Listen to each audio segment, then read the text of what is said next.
this, and hey! Welcome, everybody! It's time for Discussing Tabletop. Everybody's having a great Saturday. Hello. Momo's joining me today, as usual nowadays. I'm mildly sick. Yes. I mean, I've been suffering from the usual allergies that I get, like, pretty much year-round, I feel like, at this point in time. I mean, we're all just, a mess.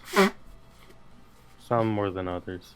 I feel like it spikes and goes up and down. I feel like spring's a time when it's slightly worse than, like the slightly runny nose of winter. It's the much more runny nose of spring. Yay. But we, be free on Sunday nights, Sunday nights or else. Am I supposed to be free on Sunday nights, Lightning? I don't know. If there's something going on, I might be forgetting something, honestly. I haven't mentioned it to you, but that's when I plan on running the other game I'm going to run this Sunday nights. Yeah. But I can't send out as many invites because I need 2 people, and I don't want to send out too many at once and be like, well, sorry, I can't use you now. I have full. Look, if I get an invite to something, I get an invite to something. If I don't, I don't. It just is, that's what I always go by. Yeah. I'm not really pressed for, joining a lot of games. But anyway. So let me, the docket today, we got a couple things to talk about. Some Wizards, some Paizo, a couple of Kickstarters that are interesting, and of course, Modiphius has some stuff. And then, discussing tabletop. I had a topic for this week, but I've forgotten it, so I'm going to leave that open or deeper discussion, until either I remember it later on in this episode, or if I don't remember it, I'll just choose something from the list. We got some pick out of the list. This is why I have a list, because then if I can't remember, a topic I want to talk about, I can just be like, this one. We'll need Lightning on here to talk about Warlocks when we do that one. Yeah, we definitely will have to have Lightning on to complain about Warlocks. God, that was, it was such an interesting thing, just looking up the 3rd edition Warlock and being like, oh wait, this was good. I liked this a lot. Why did it go bad into 5th edition? What went wrong? Also, I remember I liked playing a Warlock in 4th edition. 3rd, yeah, I like 4th edition Warlock. We're both good Warlocks. What the hell went wrong in 5th edition? It's just another weird wizard or something. We'll have to figure that one out when we have it as a deeper discussion. We will. But anyway, there's an Unearthed Arcana. It's for Dragonlance. It's Dragonlance. Again! It's mostly fine, from what I remember reading, because I did glance through it a bit when it first came out, as I always do, and I'm like, this is too many words, I don't want to read it anymore. Yeah, I mean, I think what I like here is that they have added in this idea of, background feats. That is something I feel 5th edition needs now, because of the sheer amount of feats. Also, feats just shouldn't be optional. That's my take on those.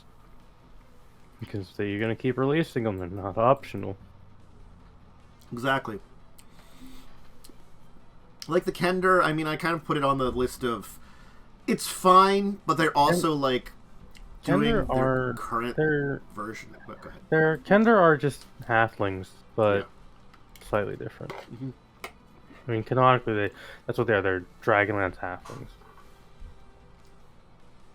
I was just going to say, they do the plus not 2 optional, I'm stat stuff. I'm slowly coming around to it. Because I'm realizing the advantages of it,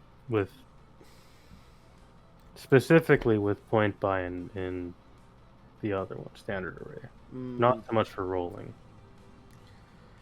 Yeah, I know.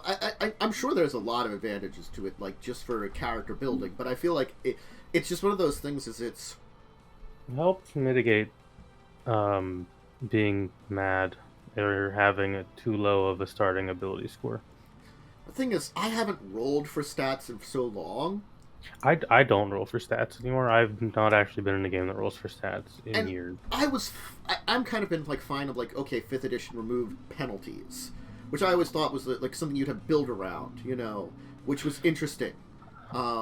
But now that they're removing like planned bonuses, it just is. It feels like it's It's easy enough for me to fix, and I do tend to allow the 2+2+1 on case-to-case basis, because sometimes someone really wants to do something but it doesn't work, because like say you want to be a Dragonborn but you want to do like a spell casting class, that really doesn't work, so I tend to just allow it. Yeah, I can see that. Just because of the nature of what they set up for it. Some classes or some lineages are just built for you are spellcaster or you are martial and nothing else.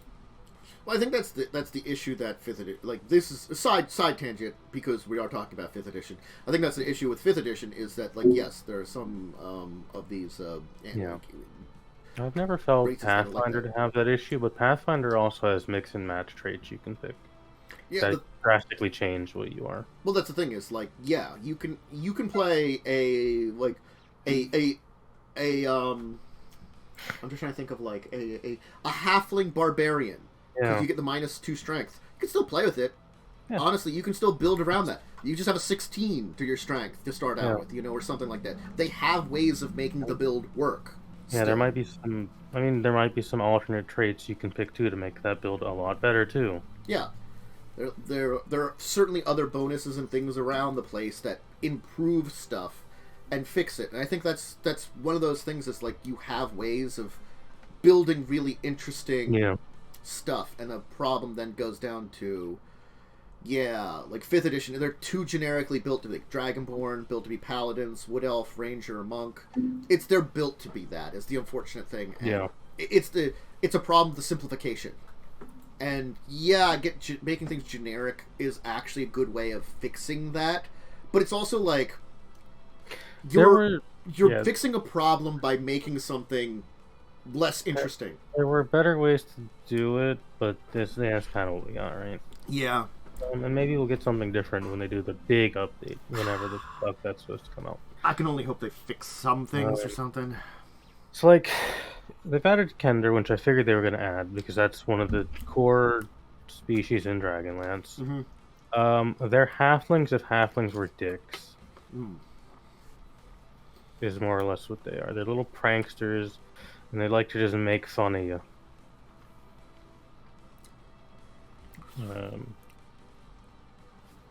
I do like this Kinder Aces. Just roll a d6, get random thing. Like, I do like... I wish they had done more stuff with these feats. Like, the backgrounds and stuff, I mean, they're fine, but, like, the bonus feats, it just... That's the problem with feats in 5th edition is most of them are just bad. Or they're weak, or they're too generic.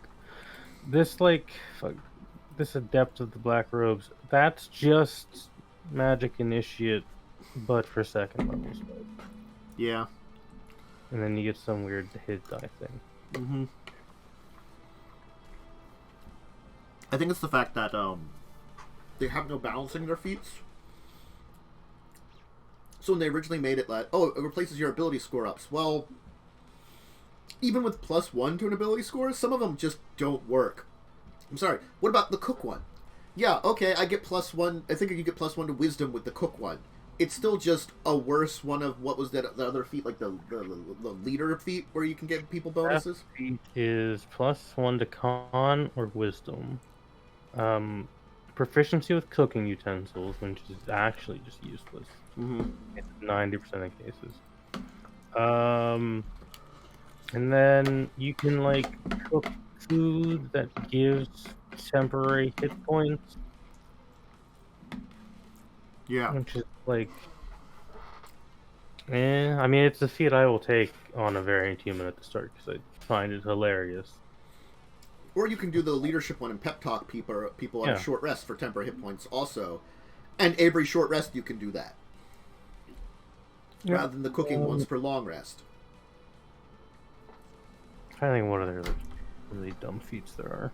The dragon feats, the gift of blah blah blah from Fizbin, they're all kind of garbage. Healer I've actually used successfully. I just pulled out this book and checked the list. Honestly, I think, like, then there's Poisoner, which Poison never comes up in 5th edition. It's not a thing people use. I mean, there's certain ones that are like interesting, like, but they're not great. Like, hey, Durable, +1 to Con, and you roll a hit dice to regain hit points. The minimum number is equal to twice your Constitution modifier. Yeah, Durable can be great in, like, dungeon crawl campaigns when you Yeah. don't get a long rested. It's Tough is always the classic Yeah. tank feat. It's just so situational, though. Is I think the Yes. thing. Yeah. That's what a lot of these are situational. I mean, most classes have feats that they at least one feat that they're meant to take.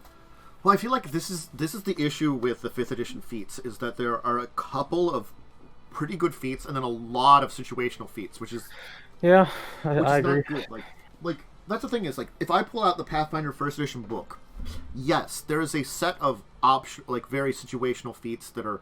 But the thing is, honestly, with certain builds, all of them are good, but they're very situational. But that's like, but rather than your character getting into a situation where you can use them, you build your character to a situation where you could use them, which is very different. Like athletic or something where you get bonuses to like, climbing and swimming, in Pathfinder. Yeah, that's maybe not going to come up, but unless you like, if you build like you've got your character that maybe like you're a race that has like climb speed, or you've built a character that does a lot of climbing and swimming, and there's a lot of just good feats in there. That's the problem is like when they put that first thing out, the chuff came later. I feel like this is like mostly chuff that they started with, and they're not really adding a lot of non-chuff most of the time. Yeah, there's some feats that like feel like they shouldn't be feats as well. Yeah. Like the whole thing of Sorcerer is their meta magic stuff. Mm-hmm. Why is there a meta magic feat? Because they put meta magic on sorcerers, but Sorcerers, no one plays sorcerers because they're kind of garbage. But everybody else, who's a person from older editions, remembered, oh wait, meta magic was just a thing. Yeah, it was just a thing. Why did it just become a sorcerer thing? Because simplification. They needed to do something with Sorcerer. Yeah, and I don't think they knew what to do with Sorcerer. Because Sorcerer is, having played a Sorcerer 3 times, I've tried to make it work every time.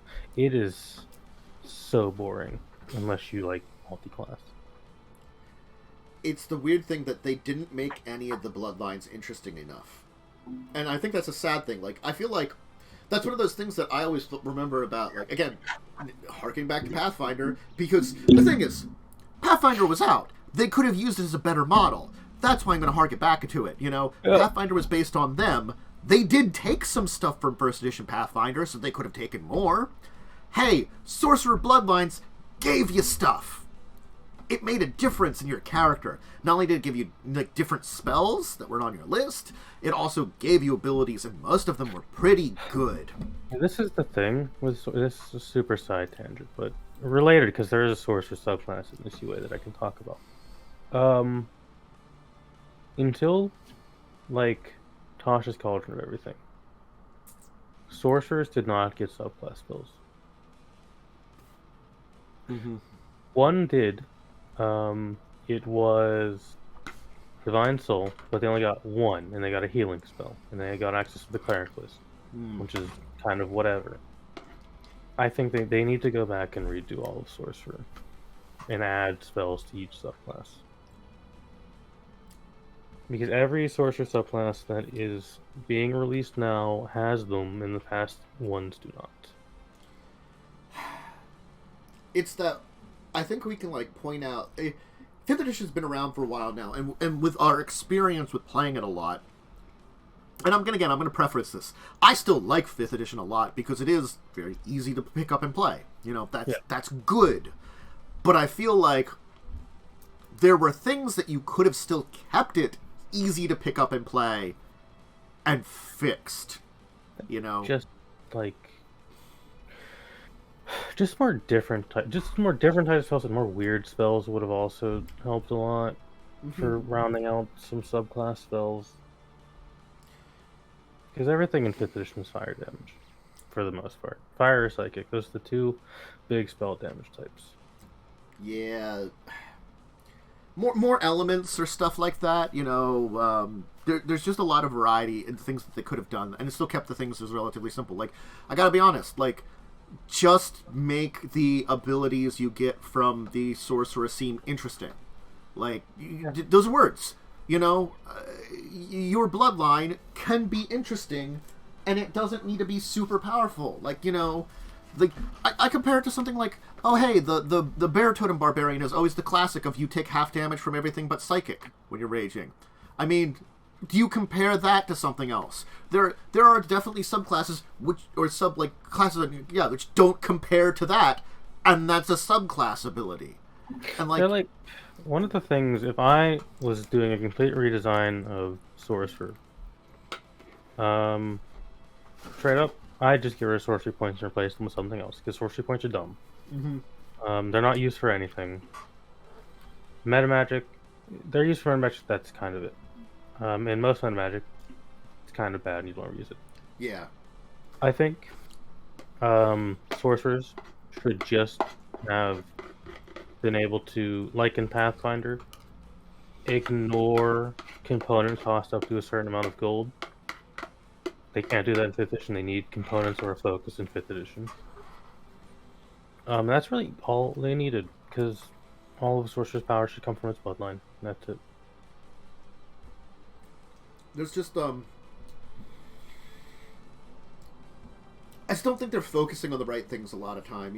They're ignoring these like glaring problems that, again, I'm gonna be honest. You don't have to make it more difficult. You can keep the game as simple and as easy as you have it now. Just make it not suck. Yeah. For certain things. It's like all the classes are not built equal. And that's going to be honest. Really not. Now, granted, yeah, a lot of subclasses have come out that have fixed certain ones. But it's like I'm saying like, oh, that subclass is really good. You should play that, But that's the thing is, it's a newer one. It's fixed a lot of your issues. Yeah. What about the first ones? If someone comes to me and says, I want to play a monk, I'm going to recommend one of 3 subclasses. Mm-hmm. Open Palm, Kensai, Way of Mercy. Those are the only 3 I'm going to recommend, because they're the only 3 good ones. Only one that's from the original book, and that's Open Palm, because that's that's the generic one. Open Palm, despite being from the original book, is the strongest in terms of damage output. Mm-hmm. Kensai is fun because you get fun weapons. Way of Mercy gives you more versatility. Yeah. Sorcerer, just pick Draconic Sorcerer. It's the only one that gets decent abilities. It's the only one that gets decent abilities. It's the only one that's fun. Like Sorcerer, Storm Sorcerer, I'm playing one. Its abilities never come up. Are they combat abilities? There's one combat ability. It's if you cast a spell in melee range, you can basically step 10 feet away, which is a good ability. But if you're a sorcerer in melee combat, you fucked up. Yeah, that's the thing. Sorcerer's not built for melee. Aberrant Mind is like kind of disgusting because you get a shit ton of free spells. It's sort of like I can just scream out like certain classes and like you don't. It doesn't matter what you take; they're going to be good, and that's the problem. Yeah. Is like it doesn't matter what kind of fighter you are; you're still a fighter. Yeah. Doesn't matter what kind of cleric you are; you're still a cleric. Paladin, still a paladin. Rogue, still a rogue. The sneak attack is still there, and that's really good. And sneak attack and expertise, and I'm sorry, and your cunning actions. Those 3 things just make a rogue. Your background, it could maybe be there, but doesn't matter. Like, even wizard, they just are like, well, I'm a wizard. Wizard subclasses basically don't matter most of the time. Like, the only 2 that matter mechanically are Scribe, because that lets you change your spell damage type, and Evocation, because that lets you protect your allies from your AoEs. Yeah. Divination is funny. You can ruin your DM's crits, but it's not really comes up that much. I think the only thing I could say about wizard subclasses is like I respect if they could have done something better nowadays, but like I think traditionally they were never really something. You know, that's the thing. No, wizard subclasses have really never been that important. Because that's you're still a wizard. Yeah, it's existed since third edition and before. It's like, oh, I'm a wizard, but now I'm also a conjurer or an invoker or an enchanter or something like that. That has existed. In Pathfinder, you just don't use magic that much. In ours, you use siege engines, but are still a wizard. Oh, that's an archetype, and it's that kind of. Well, I mean, like, I do have to say, like, at very least, sometimes it feels like if you specialize in Pathfinder, it can make a difference for DCs. It does matter in Pathfinder more because it does lock you out of certain schools of magic. And then you get DCs. Like, if you're a transmuter, you know, as I said, there was I hated him, but I also enjoyed the character because he was a senile old man that was in the second half of my main group of people playing Carrion Crown. Oh, is this the cursed one where like 30 people died? No, this is the other one. This is the one where no one really died. Okay, good. Because this is my main group of people, and they actually built smart characters.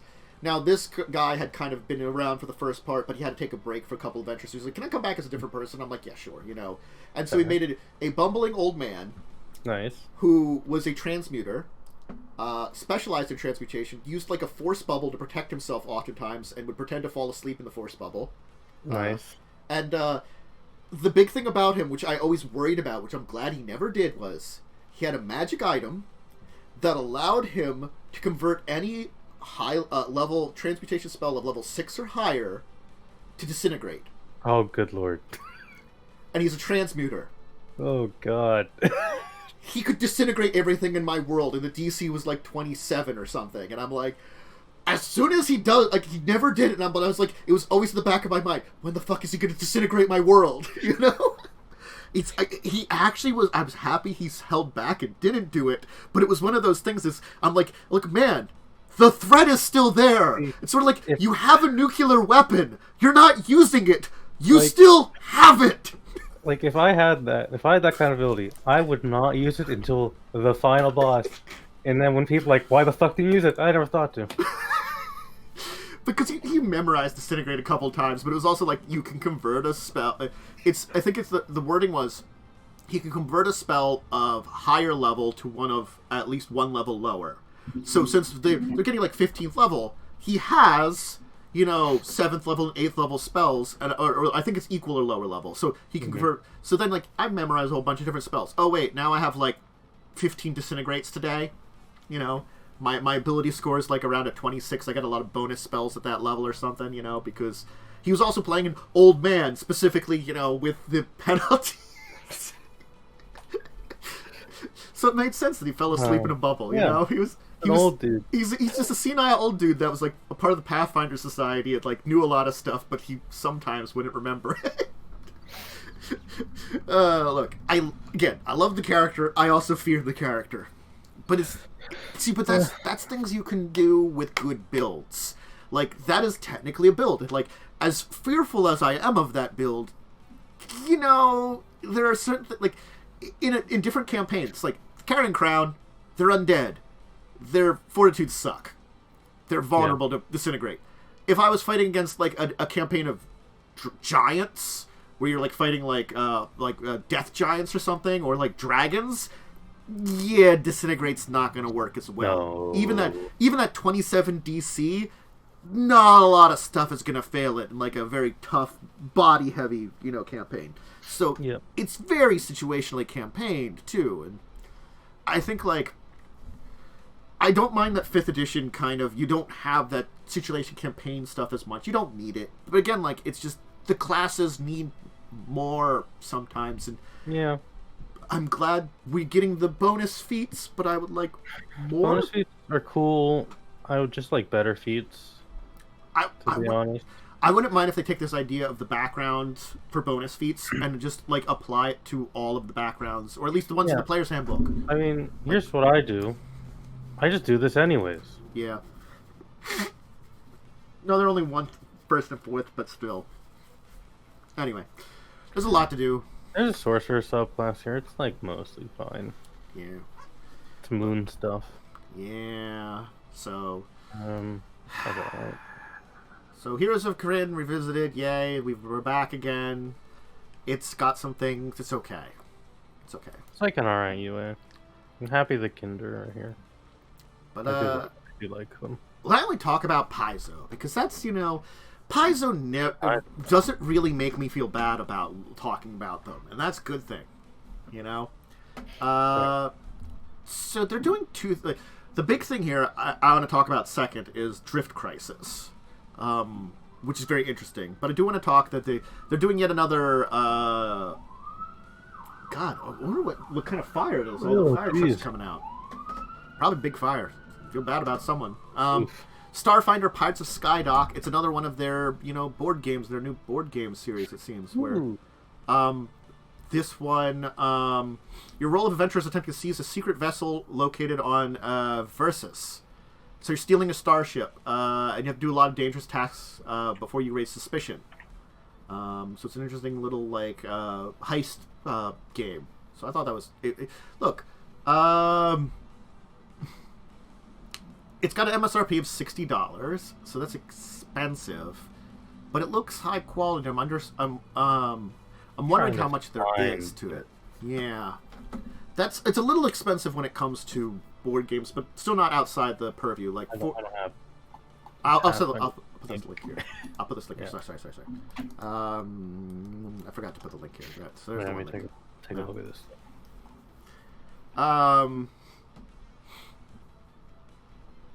Yeah. So I don't think they show off enough of what it is to tell me. I see more of the pieces and Yeah. also just rules. Like the back of the box, maybe something. Because if they're saying it's a 60 to 90-minute game, that means it's a big game. That's the thing. That's usually screams it's a big game.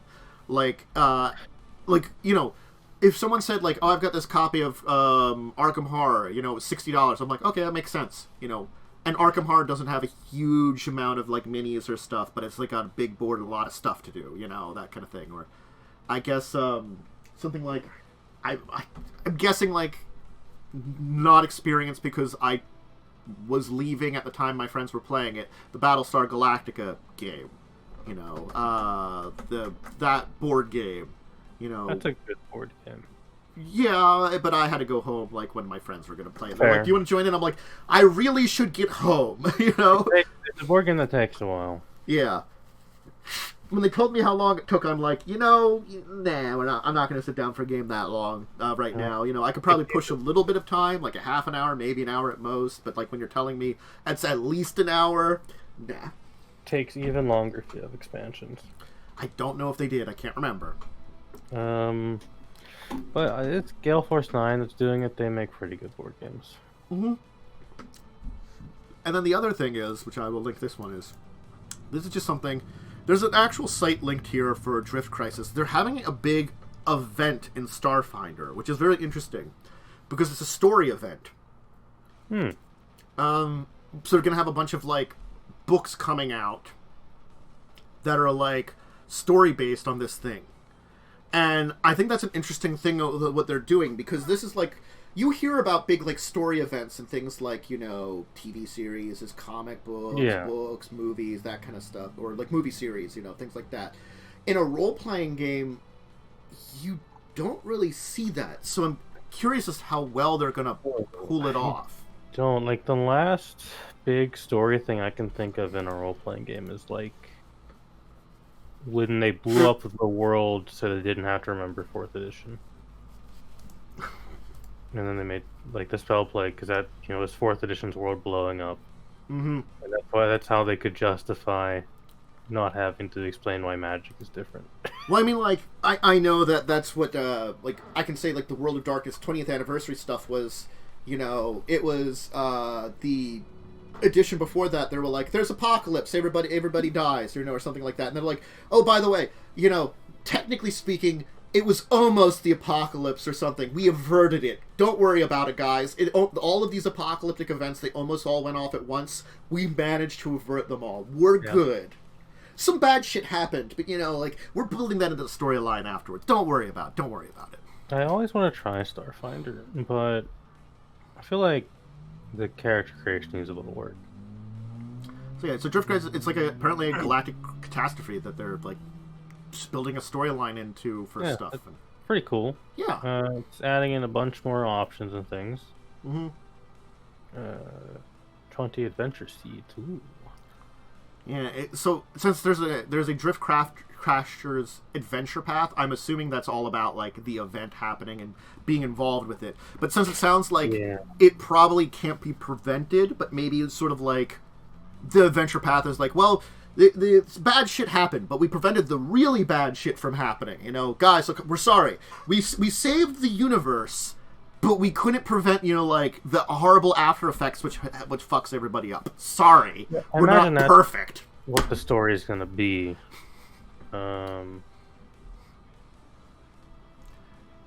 PDF. I do like how the Adventure Path 48, the third Drift Crashers, because it's a 3-parter. It's called Masters of Time and Space. I mean, come on, that's a pretty good name for a book. You're 5th level characters. That's why you're not going to be fixing the event. No. No.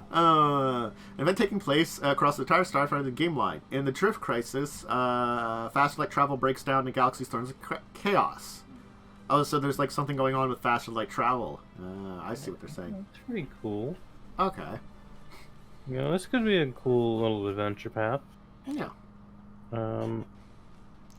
It might be suggestible for one to like do at some point in time. Because honestly, I do want to do some Starfinder too. I want to try it. I think it could be cool. It's a 1 to 7 adventure, which isn't too difficult. Thing is, like it's sort of like with Pathfinder. It's like I always think about testing some things off stream, but I gotta be honest, it's really hard to organize stuff sometimes. Like, it is. Organization is hard. Organizing adults is very difficult. Yeah, so that's why it's sort of like the thing of like, well, I'd like to do some things to test things off stream, but I might as well just fucking do something on stream because it's just as hard to organize it, and then I don't have to worry about it. True. I don't know at this point in time. Like, the only thing that I'd say I would honestly probably want to test off stream first is like 4th edition at this point in time, because that's just I haven't run that in a while, and that's like Starfinder is at least Pathfinder adjacent, and I'm used to it now. Pathfinder in space, basically. Yeah. With some subtle differences. So, like... And weirder character creation. Yeah. But that's easy to fix. Well, sort of like, when you have a familiarity with most systems, it's very easy to like pick up and be like, oh, I can play this and run it on stream and know most of it, and... Like, when you know the system it's based off of, you're pretty good. But, so yeah, that's kind of a neat thing that they're doing, the Drift Crisis. We'll see how their storyline develops and stuff like that. And I'm glad that it's interesting that they're doing something like that. So, yeah. We can move on to the 2 Kickstarters. The first one is... Yeah, we got like 2 RPG-related Kickstarters that I thought were interesting. The first one is Brindle Bay, a cozy murder mystery RPG. Ooh, murder. I know. It does have like some very adorable kind of tentacle. Yeah, it's very like it's a squid tentacle. It's supposed to be very Murder She Wrote and H.P. Lovecraft combined. So you play as a group of elderly women, members of the local Murder Mavens Mystery Book Club, and you're gonna solve mysteries in a New England town that might actually involve like Cthulhuian horrors or something, or dark occult stuff. I like how like your characters are elderly women. You're basically Murder She Wrote. There's a Kickstarter preview too, like if you want to check it out. Oh god, they're really funded. I didn't notice it. Yeah, they're like super funded. I can understand why. It's like a weird, interesting thing. I feel like the weirder stuff is pretty easy to get funded. Yeah. If you come up with a really weird, interesting idea, most people are being like, that sounds neat. I'm interested. So yeah. Honestly, I'm not even sure of the exact systems, but I like a mystery game, and You know, this seems neat and adorable. They probably talk about like how the dice rolls and stuff work in this. Mystery can be very fun. It's not easy to do right, though. No, it's hard to do mystery. Like, if the basics of a mystery is written, that's good. It's sort of like the basics of a mystery existed in Carrying Crown in the third adventure, which I'm forgetting the name of right now. When you went to the lodge. Something has the word moon in it. That's all I remember. Yes. My brain... Or something. Yeah. But regardless, I've always complained that the third book should be 2 adventures. We talked about that. But, like, that first one, it had the basics for a good murder mystery. It's just... It needs some things swapped. Some events need to be swapped around. And also, like... And it's actually a murder mystery. Really, it has to be disconnected from the main storyline. Yeah. I feel like the main storyline drags it down in a way. It's the only unfortunate thing. Yeah. It can be fixed.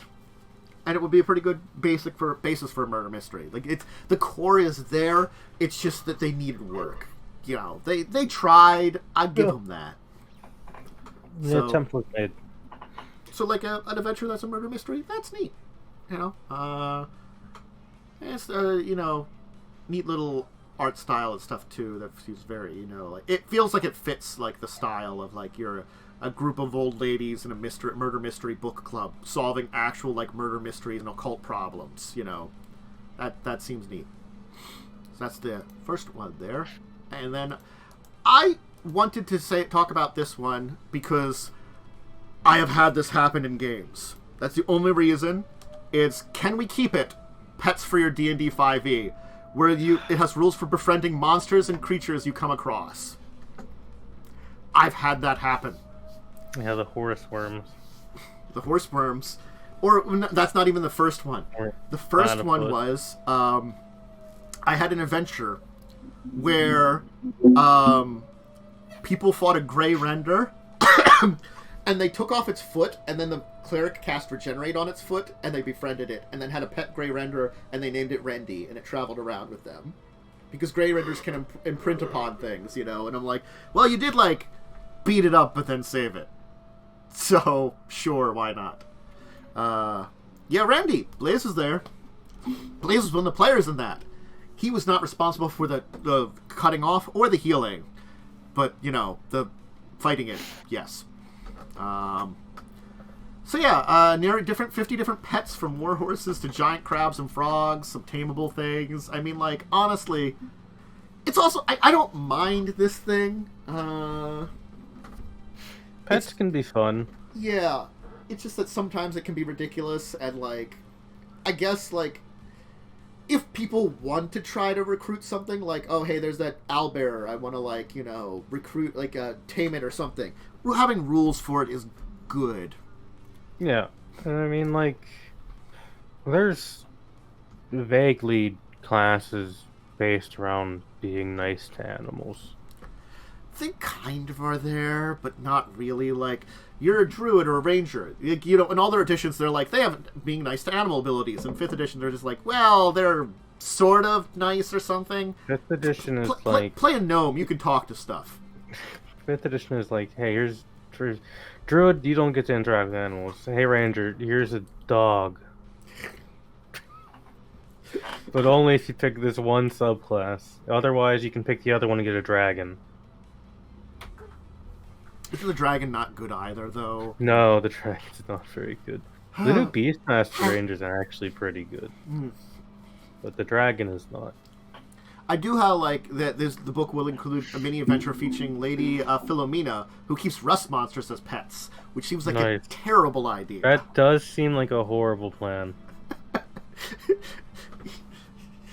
They're not really the easiest pets to keep. I'm gonna say it's sort of like an older lady keeping, like, poisonous snakes or something, and you're like, this seems like a recipe for disaster. It's like a weird bug that eats metal. It is indeed a weird bug that eats metal.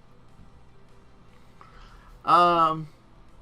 So I mean, again, it's just one of those things. Is like I've encountered people recruiting random pets before, so honestly, I like I don't mind the idea. I've allowed it to happen. So it's another Kickstarter out there. Modiphius. I guess let's start talking about the big one of Modiphius before we talk about the small one. Another more fire trucks are going by. It must be a hell of a fire for the amount of fire trucks. Apparently.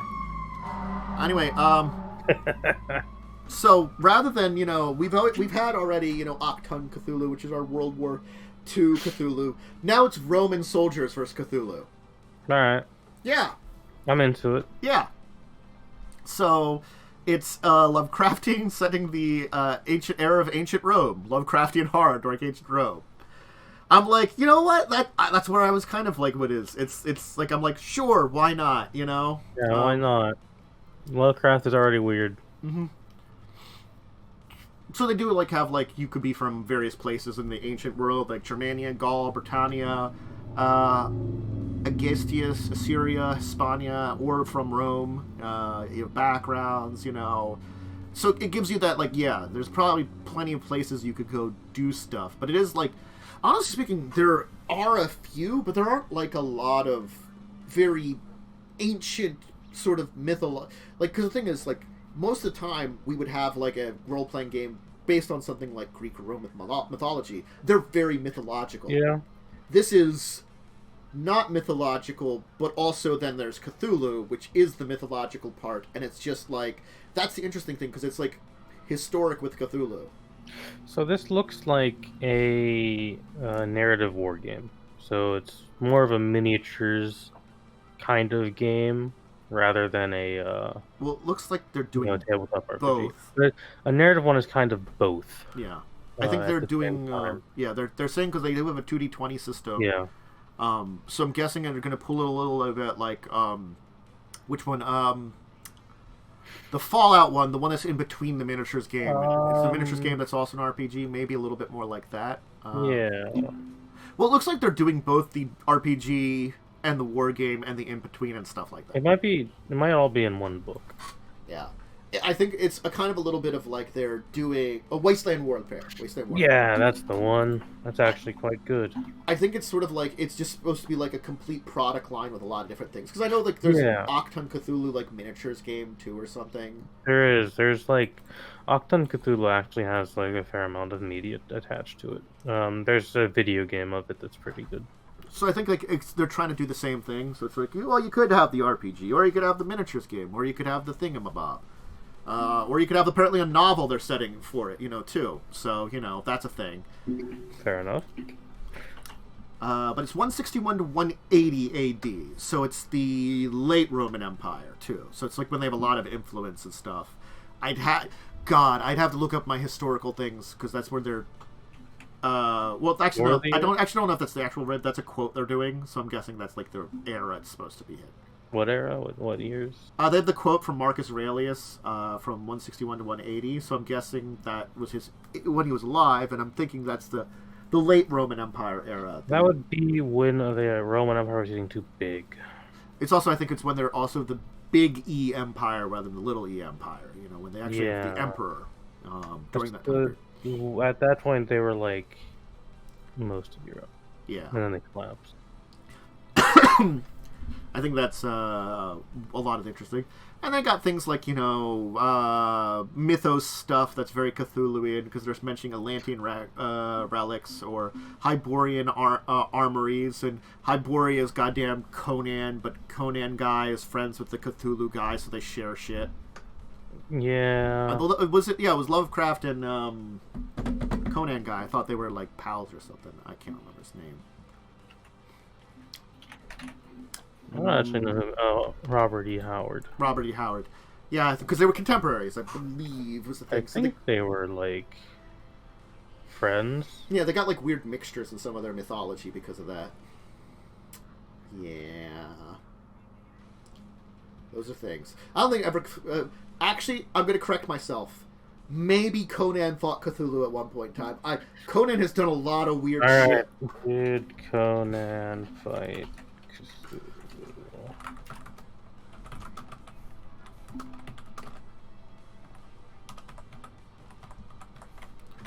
I don't think Conan has ever fought Cthulhu.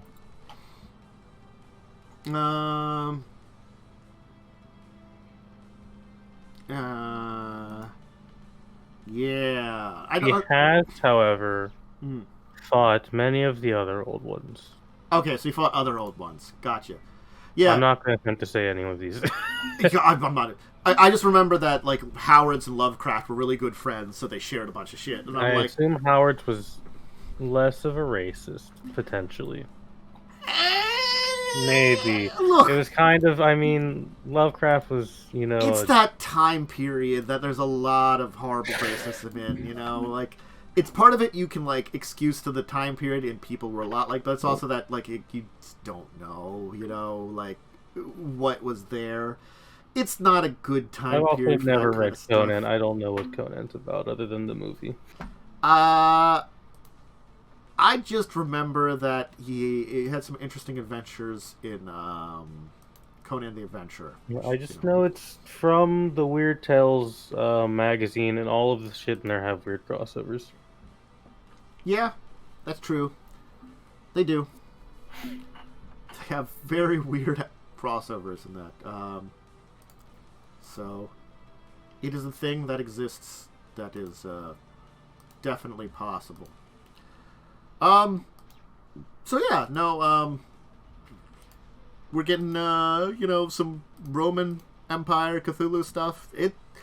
Honestly, the thing is, like, I would probably want to try Octum Cthulhu first. Octum Cthulhu is definitely one probably to try first, and then you could try this weirder one. Yeah, and, it seems, honestly, I never mind like, whether I not want to do, like, big campaigns in it, that's probably not, honestly, but like I probably good for a couple one-shots. Yeah.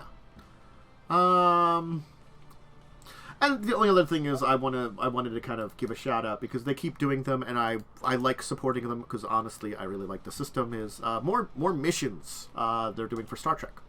So another one for. Let's see what they got here. I'll put this to U.S. dollars. There we go. For $5.12, you can get another just random PDF mission. The Storms of Cassilia 7. Next Generation. Next Generation, dealing with the Orion Syndicate, which is, always interesting time. So.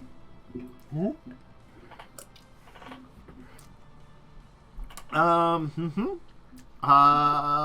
like a lot of the stuff. So, I mean, the big thing for Modiphius was mentioning the Cthulhu. Yeah. Like, I felt like, if I was going to talk about it, I might as well throw this one on here.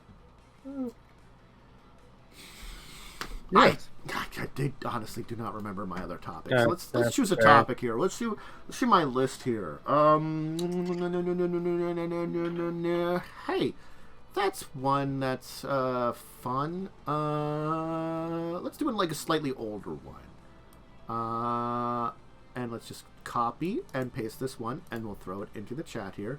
And where is my Nightbot? Hey, Nightbot, I need to see you for a second to edit this docket so I can put this thing in here. And so everybody can see this nice topic that we can talk about. And I can talk about it. And I can hit this button of exclamation point docket. And it's power scaling in your game. PCs Vs You and how it develops. Because the fact is, even if you're not in direct conflict with your PCs, which you really aren't, you're always in a way dealing with their power scaling. You're always going to fight your PCs in every combat. Yeah. You're fighting the game works. Yeah, you're fighting them in every combat.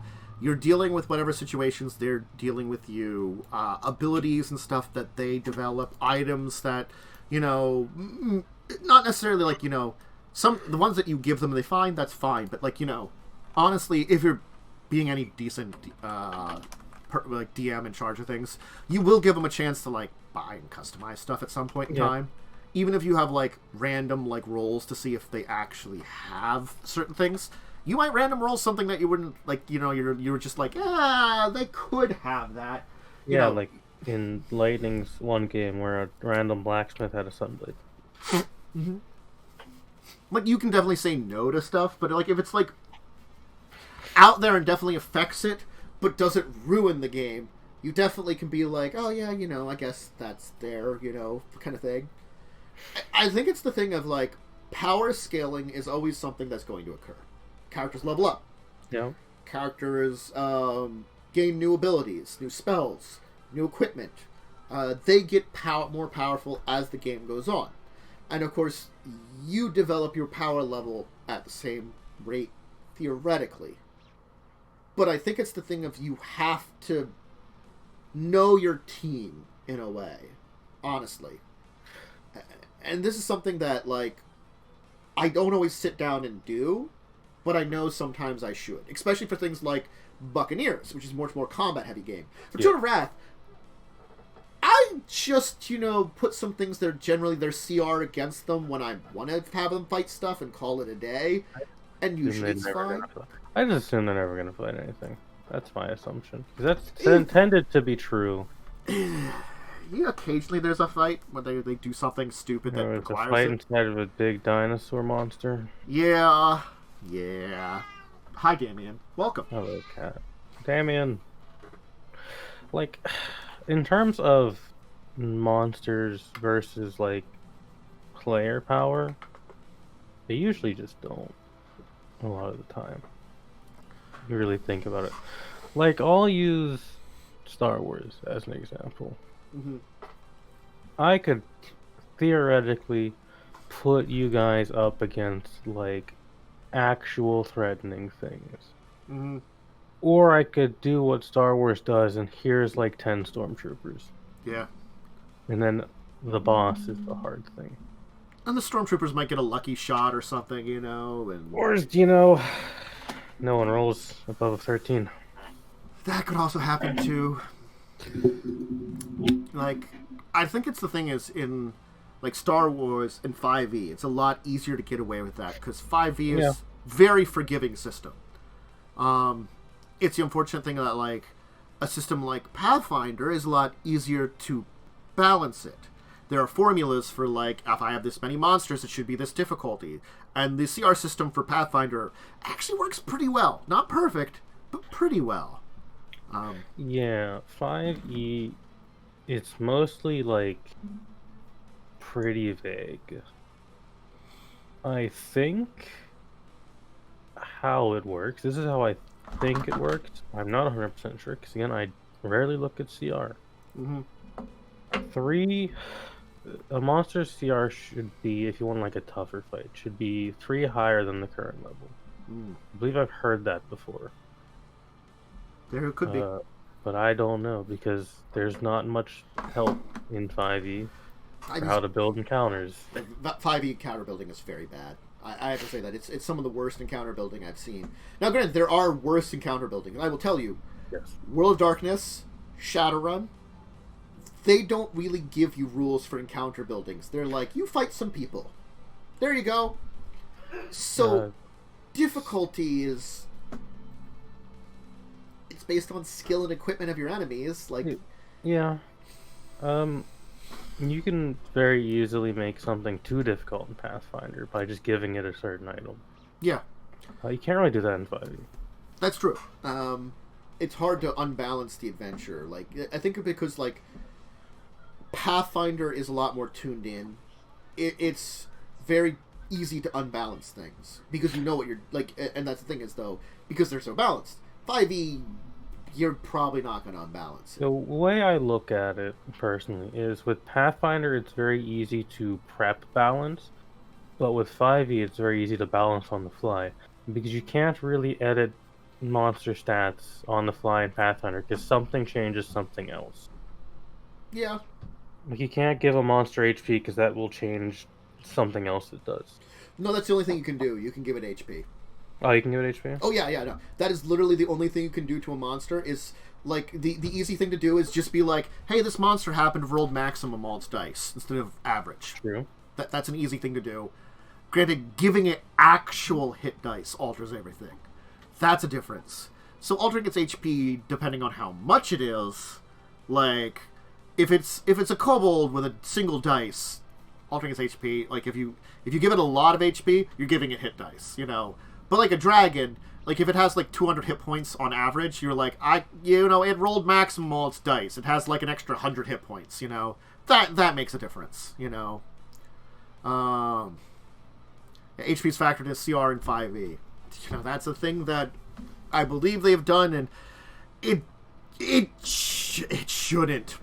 It shouldn't. I'm gonna say this here. It is just on the list of their big mistakes, you know. Factoring HP into their difficulty. Their 5e thing's just way too tanky. I think that's the thing. We've all agreed on that. Like, tankiness does not make difficulty. But apparently, according to things are big old hit sponges in 5th edition. Yeah. I mean, I've certainly given things just more HP because, you know, players can do a lot of damage. Yeah. And, you know, crits and stuff can happen, and like, I never try to undo a crit necessarily. You know? No, that's what like, you don't want to do. if someone does, like, I don't know, the wizard does like 40 damage because they crit on their spell, I'm not gonna add like 50 HP to a monster. I'll put like 20 more on it. Or let's say, you know, in Buccaneers, cool, does a critical. Like, he does like 70 damage. Yeah. I'm not going to undo the 70 damage. No. I might give it like 30 more hit points to be like, well, it didn't undo the crit, or like 20 more hit points or something. Like, I don't undo the critical, but that was a little much, you know, sometimes. It's a balancing act because a short combat isn't fun. Yeah. But a long combat also isn't fun. Yeah. So like maybe like, you know, I like, you know, Yakul crits maybe like adding 1 hit more rather than like, you know, 2 hits more from Yakul. You know, it's the kind of thing. Why I do HP very weirdly. As I don't give monsters HP, I give them an HP range where when they're in that range, I just decide when they die. Mm-hmm. Which is usually an extra turn longer. I keep it like I will occasionally mess around with HP depending on a battle, but usually I try not to too much because I have to say, like, at least 5th edition I don't normally have to worry about it. 5th edition things are too much hit point sponge anyway. Yeah. The thing is, it's like that would just make the battles longer and not good. Pathfinder, you have to kind of play with it a little bit sometimes, not always. Mm-hmm. The thing is, like, I'm thinking of like other games and other big systems, you know, and the thing is, like, when we get out of that, it becomes harder. Like, I gotta be honest, like, a game like Shadowrun or Vampire, let's take those two. They're very deadly systems, you know, like, you have a set amount of health, always. When you take that damage, you're down and stuff like that. And granted, it might not be death necessarily, but it's like you're down and out of the combat, and, you know, you get some medical attention. The same could be said for the enemies, but, you know... Yeah. The thing I can look at for power scaling, technically, Stars Without Number is a combat system. It has combat in it. It doesn't tell you anything about how to run a combat, or how to balance a combat, or how to scale enemies to match player level. And that kind of makes the system way too deadly. Yeah. I think it's sort of like you need to understand the combat system to understand the power of stuff. Like, again, like, you're probably gonna have an idea of how powerful your players are by experiencing them. And I think that's, you know, because, you know, the entire thing about, you know, the power of your players isn't just about combats, too. It's about challenges they have, you know, and that's the thing is, it's a combination of combats and then all the various challenges, which are usually skill challenges, trap challenges. You know, there's challenges that are basically like, I say them social challenges, which can be, you know, actual checks, but sometimes aren't, you know, depending on if you're, like, using words for your character. Yeah, like, and puzzles, too. Like, if I'm doing a social challenge, I may have someone roll persuasion or roll intimidation. Or if they tell me what they're doing and how they're doing it and what they're saying, I might just forego that roll if it's good enough. Yeah. It's one of those things that, like, certainly, figuring out, like, what challenge... Because, again, the entire thing is, you don't want an us versus you mentality of, a game. But what you want it to just be is you want your world, however it is, to be challenging. That's what you want it to be. And that's where you do have to know power scaling. And there is a you versus your PCs in a way, because it's like rather than you fighting your PCs, you're challenging your PCs. Yeah. You want them to feel a challenge. You want them to be ready to have, like, oh man, we have to overcome this difficulty that's been set before us, and we want them to feel like they're having victories. So, like, there is, in a way, a you versus them, but it's not a hostile you versus them. It's a... I don't know how to, like, call that. It's a weird one to describe, and I'm not sure of the words for it. But there is definitely, like, regardless, you are going against your players for half of the game. Yeah. But not in the way to defeat them. You just want to give them a challenge, because making your players lose is actually very bad for a story. And, like, honestly, like, making it feel like, they had that challenge. Like, if they're fighting a big boss, they want it to feel like a big boss, or, something like that. Or, like, to make a boss, like, power scaling a boss is hard as fuck. Yeah, really. The way I do it is I just do boss phases. Sure, you do a bunch of damage in fight one, but hey, guess what? It's back, and it's got some HP back. Yeah. I mean, I've used that before. I don't use as much, Other thing is, like, I think the big game that I've been doing, of course, is, Buccaneers. But the thing is, with Buccaneers, it's sometimes hard to... Because they have a certain set for their bosses, and then, like, comparing it to your team. Like, when you were the 5 players, that's a hard comparison. Like, now, especially when you had, like, opportunity to buff up, that's not always easy. You have to worry, because buffs are an advantage that you can put. Most of the time, like, you kind of want to hit a boss however it's been set up. Like, the game will usually set up how it's set up. They won't mention, like, your power scaling. They're like, oh, hey, to make this boss equivalent to your players when they just run into it, here's what they do to set up ahead of time, because, your players most likely created a commotion and they know about it, The 5 out of 4, that doesn't really make a big difference, like, The thing with... And yeah, Nat wasn't doing a lot of stuff, unfortunately. The thing with buffs... sure, we threw a lot of buffs on you. I'm of the opinion that's the wrong way to do buffs, because you shouldn't throw all your buffs onto one person, because that person can just die, and then you don't have a buffed player anymore. I think that's a reason I like, in a way, a little bit more of, like, bards rather than clerics when it comes to buffing. I do like a good cleric buff, but I feel like clerics buffs, like, you have to... They're very singular. And the thing is, it's like, you have to, like, just basically, if you're going to be a buff cleric, you're going to have to be ready to buff more than one character, and you're going to have to be ready to, like, memorize a lot of different versions of it, Yep. It's sort of like, that's the thing about Cell's character. As a war priest, they buff themselves more than anything, and that should really be the specialization, because that is the specialization of the character. They're a fighter-cleric combo, one of the hybrid classes from Pathfinder. Yeah. As an Inquisitor, I can do both, but I tend to be a little more selfish, because I want to make my gun do more damage. That's a good question. Would I cap buffs on one person? I don't know about if I would, because I don't know if I can think of a good way to make it feel natural. I think that it would have a cap.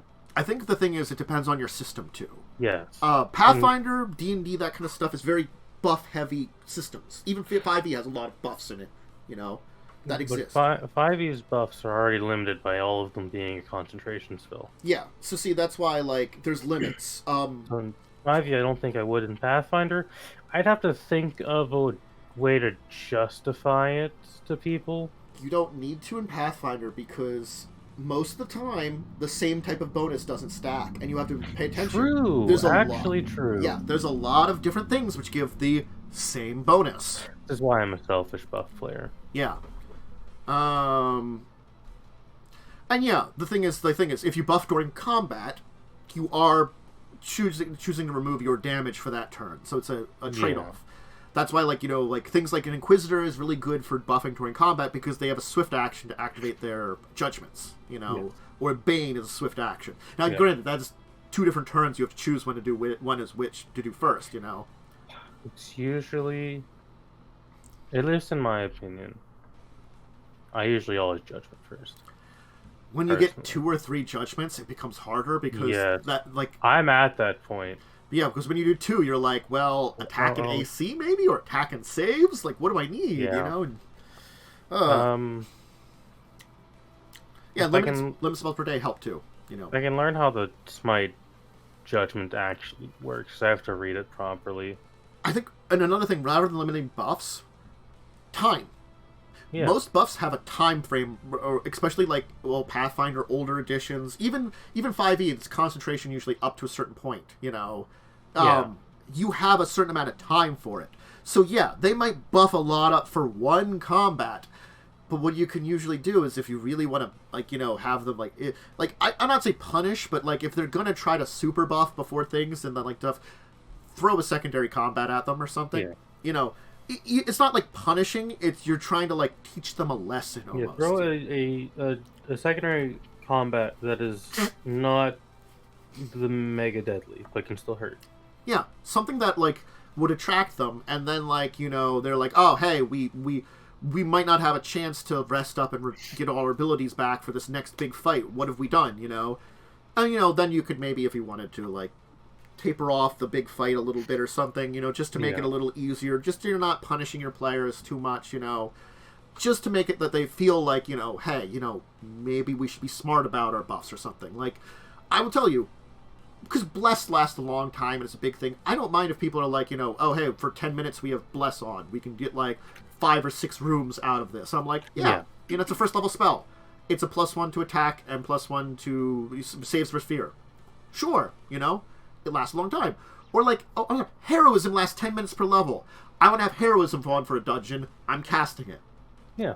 Good. That's how I do buffs. I tend not to just dump all my buffs. Yeah, on a person. If you're gonna do rounds per level ones, that ones you really have to plan for. I'm doing it in this battle, or I'm doing it in this battle.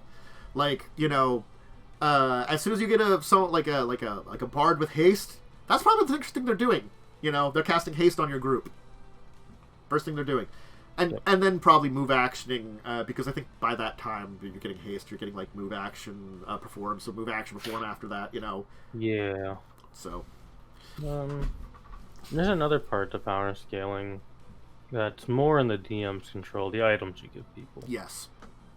Items are very important, and items can unbalance a game. I've seen items unbalance a game. Yeah.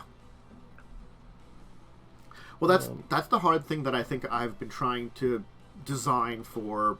I can talk about this here because it was the first one came up in Buccaneers.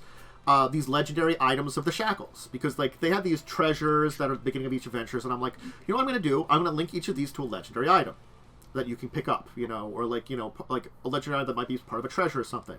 And my idea is each one is going to have a bunch of bonuses to it, a couple of downsides to it. And then the thing I was going to say about it is, because of their special nature, you could only basically be using one at a time. And I think that would be an interesting thing that you'd have to make a choice as to one to use. So it's sort of if someone wants to wear the dress, that's all they're going to be able to use for that day or something like that, And I was thinking there would be an interesting upsides, downsides to things. So you'd have more bonuses, but there would also be some downsides to it. So you'd have to plan out if you're going to use it. But I thought that'd be an interesting idea of like making that these things, they're interesting like, adventures to go get, and that stuff. How many items in the campaign? Ooh, that's a hard one.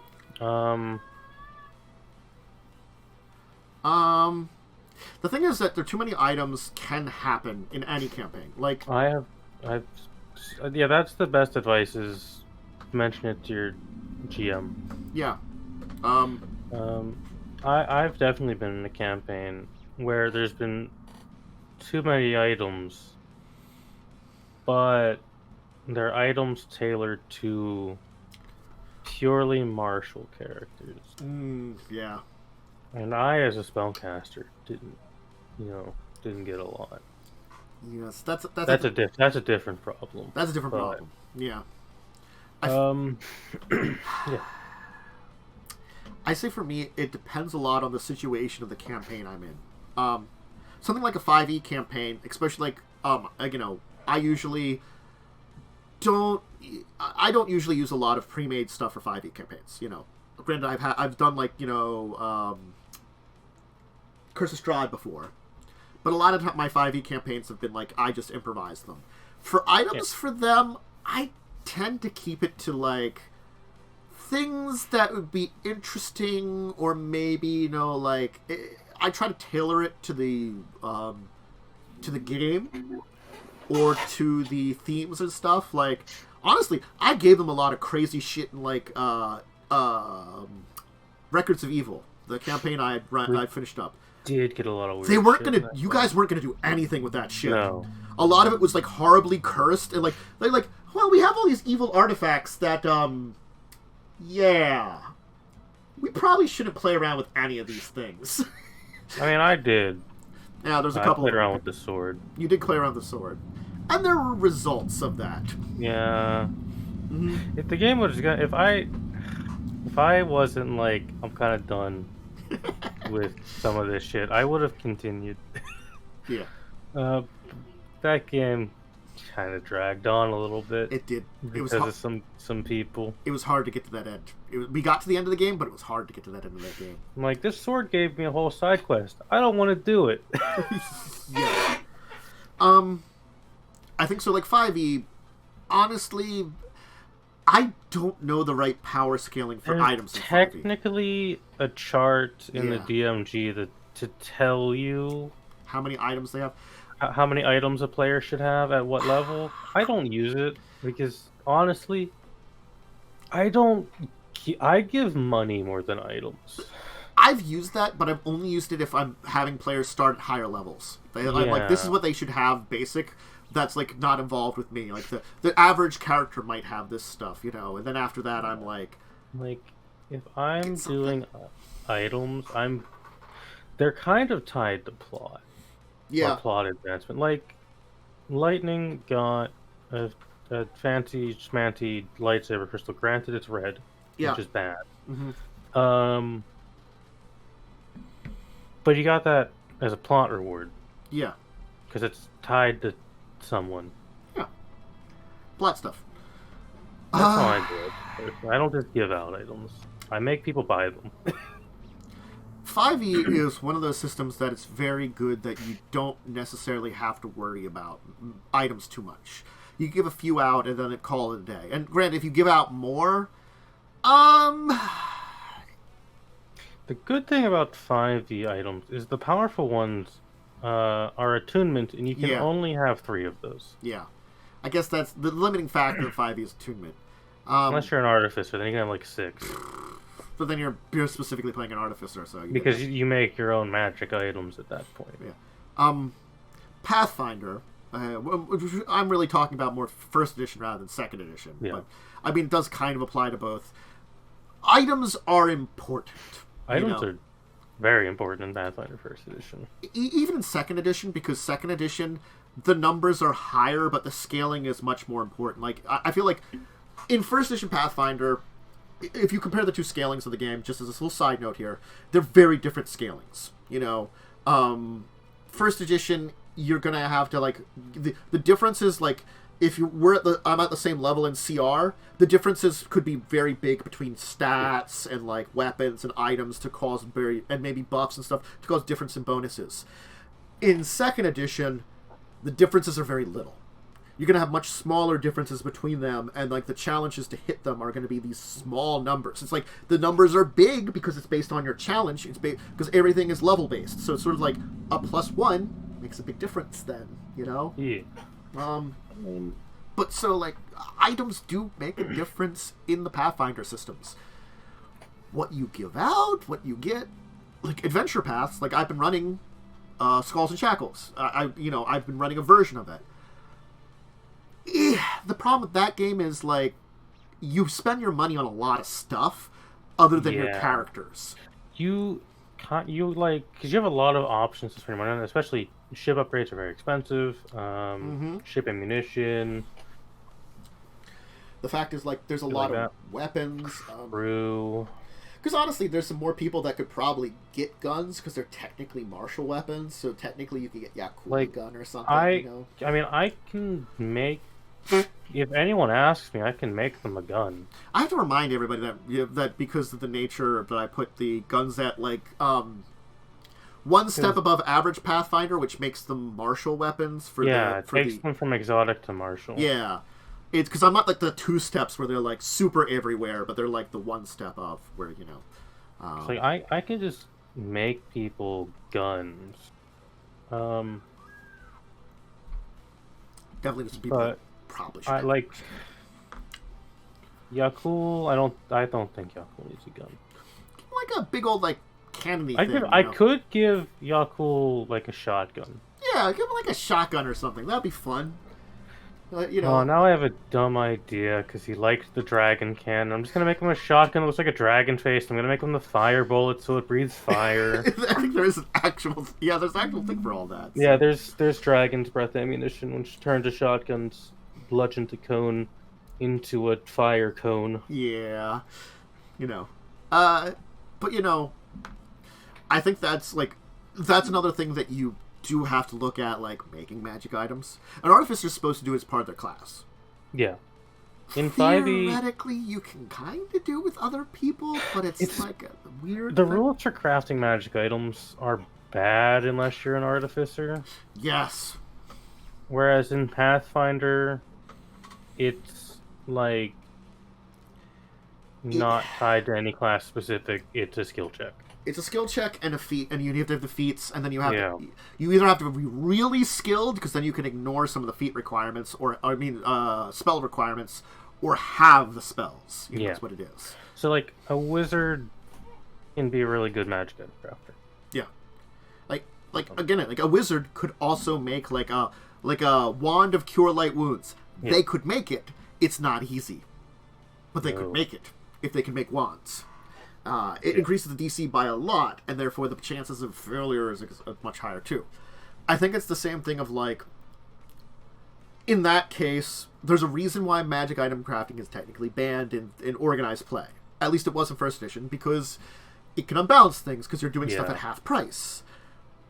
But it's very situational, and me as a person in charge can allow that, but also have to like be ready for that kind of thing. You have to plan for that kind of stuff. Like, the other thing about Pathfinder versus 5th edition is every magic item in the game has a set price in like a set area you could potentially find it in. Yep. Not in 5th edition. Yeah. 5th edition is too random, and you just don't know what the prices are, and it's just sort of like, again, as something that takes a huge part about the scaling of your characters, it's difficult to handle. Even you handing things out, you might accidentally hand out too many things, and you don't know about that until you're too late. I'm very cautious with items, and honestly, I don't think I should be, because I've played in some of these 5th edition modules, and like, they just give you +1 weapons super early. Yeah. Like before level 5, and that doesn't feel right to me, because I'm used to how the items are handled in like Pathfinder and shit.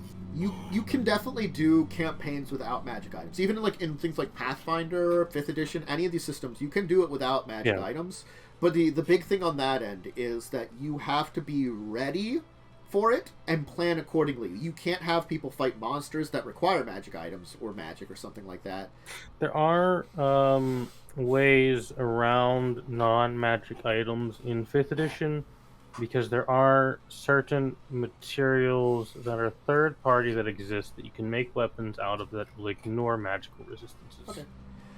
And the other thing is, like, for Pathfinder, just fight dudes. Dudes. If they're dudes without magic weapons, like, go be like bandit hunters, or fight like an evil empire, and then if they have just generic equipment just like you, congratulations. Yeah. It's the same. It balances it out, honestly. So it's very easy. Like, even like, kobolds, goblins, orcs, to a degree, you can get those and get around it, Yeah. And there are, yes, monks can get around it, mages can buff swords. There's a lot of ways that it's like, depends on like magic items, magic campaign, like all those kind of things is like how much magic's in your world. And like even then when we talk about like, because we should expand beyond just, 5th edition and Pathfinder, we can talk about other systems and their balancing factors too, like I got to be honest, when I talk about like World of Darkness, what the hell are your enemies equipped with?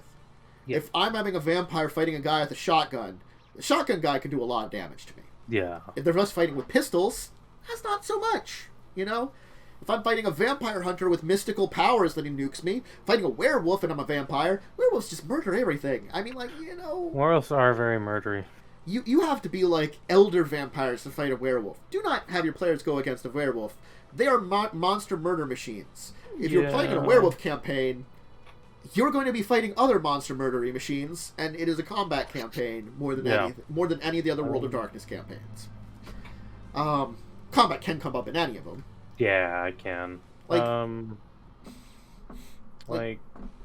Sorry, go ahead. I was gonna say like mage are just dudes. Like maybe you can use magic, but also there's always the threat of like paradox. So you're most likely just gonna be like shoot a gun at another dude that can shoot a gun. It's simple.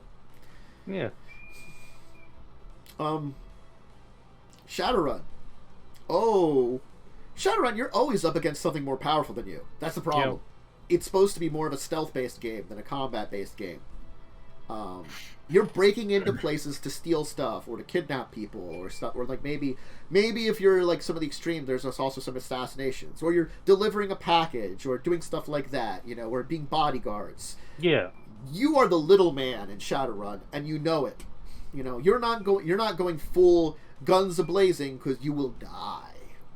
Because you are always outnumbered. But that's the point of the game, to not put you in a position where you're the overpowered character. You're the smarter character in Shadowrun more. You're trying to be, or the better planned character, if you're playing it right. I don't know what exists for Besom balancing. Besom's insane. Besom is just madness. It's if you don't know that one's Big Eye Small Mouth. It's the anime RPG. It's a good system if you want something that's because it's a generic system. So you can play any kind of anime, they would say, but that technically you can play any kind of genre of anything. And you could play other, like, movies, animated. You could do a Lord of the Rings campaign, though there is a Lord of the Rings RPG, in Besom, and it would be just fine, But I honestly... They have rules for balancing, but it's just make things with this many points and hope for the best. Yeah, that's kind of it. Trying to think of what other systems I've really played enough to know how that balancing works, and it's not that many, honestly. Like, I've played in a decently long Stars Without Numbers campaign. That's playing and running it. Ugh. Yeah, I've also read the book. You can't really balance combat in that game. Because despite it being a combat system, combat just sucks in that game. Well, that's why I always it's more of a roleplay game than a combat one. Again, that's always why I worry about running werewolf. Like, I ran vampire. That went well. I worry about running werewolf because, I'm sorry, it's a combat game. The D10 system that is the same D10 system throughout all the World of Darknesses, isn't really great for combat. Yeah, it really isn't that great. The Cypher system. I haven't played the Cypher system. I'm familiar with it by existing. But I would have to look it up to remember. All that I would remember. I've read up on it before. A good system that you don't really need to balance is the Fantasy Flight Star Wars system, because it's all narrative dice. Yeah. Which has advantages and disadvantages. I feel like Star Trek you don't need to balance that much, because Star Trek isn't a combat game. You're more balancing encounter difficulty. I think for the Star Trek Adventures by Modiphius, yeah, I think I would want to look at, for the combat side of things, the Klingon book.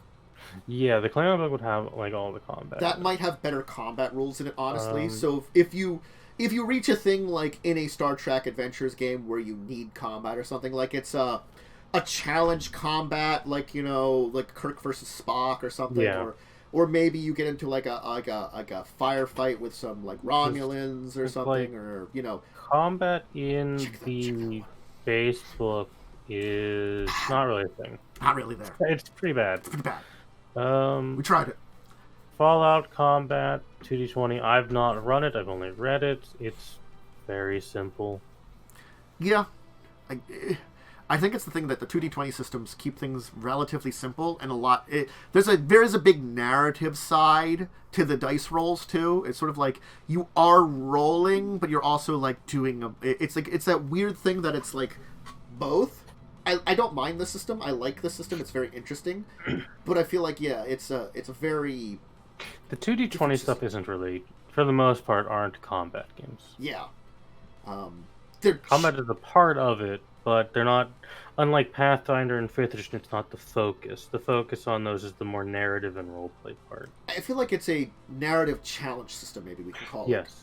Because it's not like the narrative dice of Star Wars. It actually has some weight to the dice. You actually have challenges, and you can fail them. Fail those challenges to have consequences. Granted, you can fail in the narrative dice of Star Wars, but it's kind of harder to do. Yeah.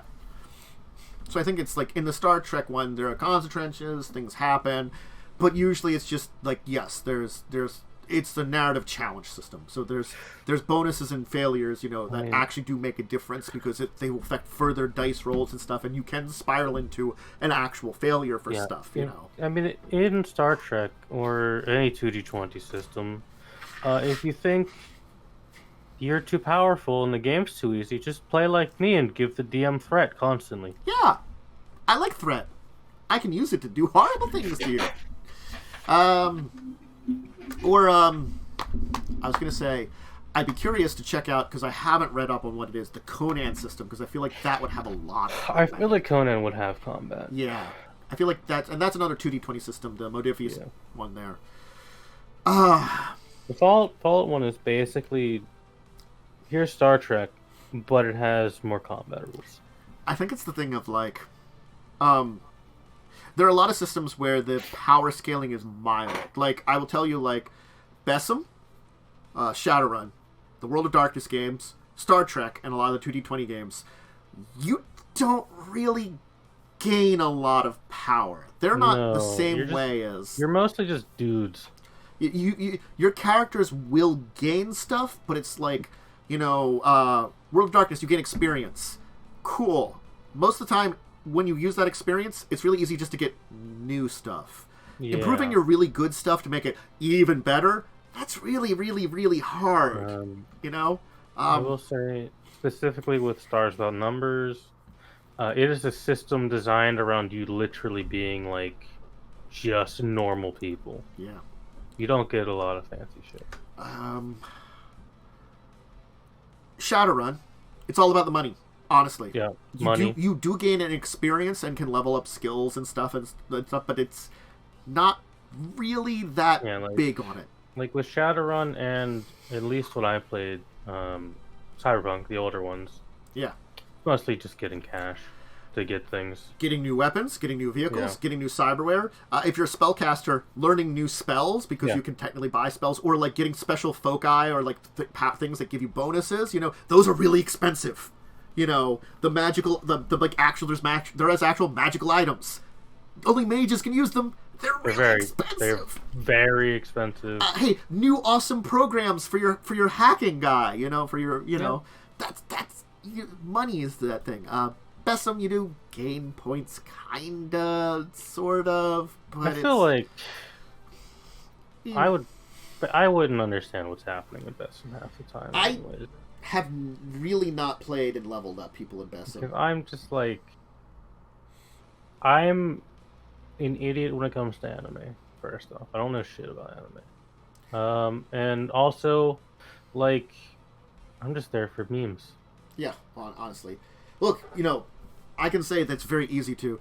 I do at one point have to like start getting back to doing some like Besum short campaigns in various worlds, because I really liked when I did, again, back in the day, I did a Cowboy Bebop one, I did a Full Metal Alchemist one, and those were really fun with the people I did them with, and I just would love to do more of those at some point in time, for different worlds and stuff, but that's a future me thing. Star Trek you level up, but it's sort of like a weird thing, because most of the time it's like you get a couple of level ups where you can like reduce something and increase something. You kind of trade stuff off so you stay the same, and then you get a bigger level up where you actually get bonuses, and also like you level up your like ship and NPCs. So there is advancement, but it's like a tapering advancement. You're like you specialize more and stuff like that. Fallout, you just level up like in the video games. You don't really increase your attribute points, but you get perks. Okay. Because your special is set at the start of the game. Mostly, there's a few things that can change it. I think there's some perks that let you increase it. There's items that let you increase it, but you mostly just level up and get perks and HP. Okay. That's kind of just how it works. Yeah. And we already talked about all the standarding level system games, like, the D&Ds, the Pathfinders. Any game that has a standard leveling system will be pretty easy to judge, like, where they're going, honestly. It's... Yep. You have to know your system. To know your system, and you have to know what your players are also doing. Yeah, you have to know what your players are doing. I would, at least, if you don't do it long-term, at least check your players' sheets once they're done their first characters, and then maybe like poke at it, like or like when they like level up or increase something, ask them. It's like, hey, what did you raise? Like, if it sounds like something important, then keep a track of it. In the Star Wars game I run, I don't know what half you can do because it's a lot of reading. I don't know what I can do half the time. You don't know what you can do. I don't know. If you don't know and you play the character, I don't know what the fuck you can do. I'm always surprised you can do these things. Every one of my abilities is a wall of text, and I'm like, oh, fuck, a new ability is a wall of text. You can summon ghosts. Sure, you can do weird lightsaber shits. Okay. Just tell me how it mechanically works, and I'm fine with it. Like, thank you, another wall of text. Great. Just what I need. Another wall of text to, like, try to explain what I do. Grand. I look at, like, fucking Nax, and it's like, oh, he's just a fighter. Okay, I know what fighters do. Well, it's like, I think that's one of the things is, like, I had level up times in Vampire where, like, you could spend because the thing is, like, you need time to spend your experience in Vampire. So it's like the down times in between missions, they could spend it level up. And so it's like, what did you level up? And, like, when someone's like, I raised my animalism to 5, I'm like, great! I know that power does shit! I think you can transform into an animal. Ooh. Cool. There's definitely like some systems. You can be a wolf. Great. There's definitely some systems I have looked at where I'm like, I would just need to Google what half this shit does. Honestly, like, it's at least easy for like Vampire because there's like a set number of disciplines. So you can just look up the base powers and be like, oh, these are what these shit do. Great. Like fucking. On a Cyberpunk, I'm just like, I don't know what any of this shit does. There's like 10 books. I don't want to read them. Look, that's the only thing I have to say is, like, at least most of the time, like, Shadowrun spells at least were good because it's like they name something and you're like, that's probably what it does. Yeah. Because it's like, it's a fireball. Okay, great. I know what it does. I mean, my Cyberpunk experience, at least on the player side, was I have drones. They do things. I don't. I think I've talked about Shadowrun before. How it's like it's so a hard. Shadowrun and Cyberpunk complicated. are both hard systems to run because they are multi-level. Cyberpunk is a little Supposedly, easier. Cyberpunk has gotten easier with Red. Well, I haven't read through it yet. Well, the thing is, it's also easier because like it's basically they're very similar systems, not in their dice rolls, but like in the ideas of them. Yeah. And Cyberpunk doesn't have magic. No, Shadowrun thank has God magic. it does not. So like it's like Cyberpunk's just easier to run by a level. It really is. You might still have to deal with the hacking and normal shit. You still have to deal with the weird shit, and also the fact that like it's, at least the old ones are like the deadliest systems ever fucking made. Yeah. Fail a stealth check, trip. Oops, you took 5 damage. I think that's again why I always another reason I preferred Shadowrun over Cyberpunk. I just like from my knowledge from both of them is that Shadowrun is also deadly, but not as deadly. Shadowrun's more modern. Shadowrun. Somewhat. I mean, the early editions of Shadowrun are a thing that if I pulled out my first edition book and been like, I want to try doing something with this, there are weird shit in there.